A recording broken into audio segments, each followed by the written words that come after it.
नमस्कार, India news पर आपका स्वागत है। मैं हूं अनिल ठाकुर। आज बात करेंगे म्यांमार की अराकान आर्मी ने किस तरह से बांग्लादेश की नींद उड़ा रखी है, किस तरह से मुसीबत में बांग्लादेश है। और दूसरी बात करूंगा कि बांग्लादेश जो है वो भारत के खिलाफ साजिश रचने से बाज नहीं आ रहा है। भारत के दुश्मन जो है उनका मसीहा बन रहा है। जेल से बाहर निकालने में एक एक करके भारत के दुश्मनों को आगे आ रहा है। बड़ा अपडेट बांग्लादेश से ये है कि भारत का सबसे बड़ा दुश्मन जो जेल में बंद था, लुफ्तोजमा बाबर, ये जेल में बंद था। अब बांग्लादेश ने इसको रिहा कर दिया। खालिदा जिया की रिहाई हुई थी, आपको याद होगा, तख्ता पलट हुआ था। अब इसको लुफ्तोजमा बाबर जो है उसको बांग्लादेश के हाई कोर्ट ने रिहा कर दिया और इस पर सवाल उठ रहे हैं। अब मैं आपको बता दूं कि इस पर आरोप क्या है।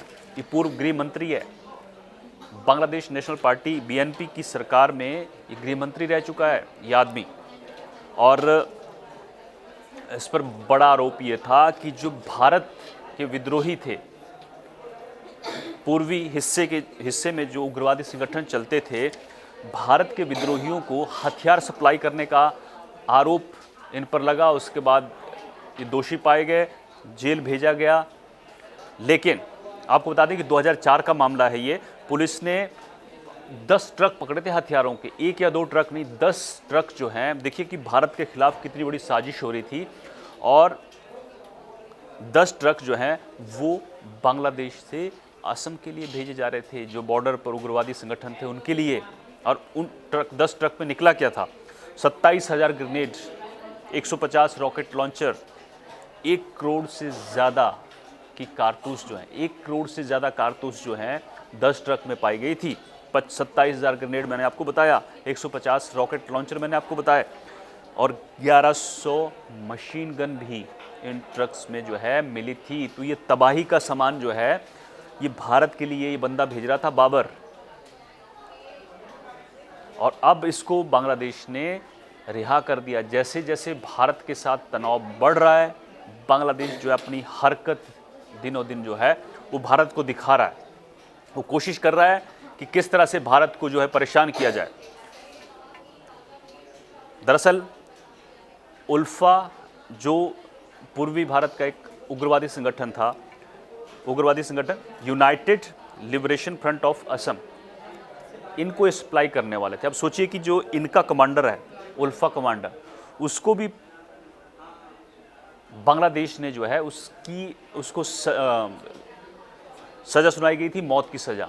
अब उसकी मौत की सज़ा को पलट दिया है और उसको उम्र कैद की सज़ा सुना दी गई। हालांकि वो फरार है और उसको मौत की सज़ा सुनाई गई है, लेकिन अब उसको भी मौत की सज़ा से उम्र कैद की सज़ा जो है कर दी गई है बांग्लादेश की तरफ से। तो बांग्लादेश जो है वो जानबूझकर ये हरकतें कर रहा है, भारत को चिढ़ाने की कोशिश कर रहा है। परेश बरुआ फरार हैं, मौत की सज़ा सुनाई जा चुकी है उनको। आपको क्या ज़रूरत पड़ी थी उनको उम्र कैद में बदलने की? तो हाई कोर्ट जो है बांग्लादेश में, हाई कोर्ट ने ये फैसले सुनाए हैं। वहाँ भी शंका जाहिर होती है कि भाई उनकी नीयत ठीक नहीं है। 2023 में हालांकि शांति समझौता हुआ था उल्फा के साथ।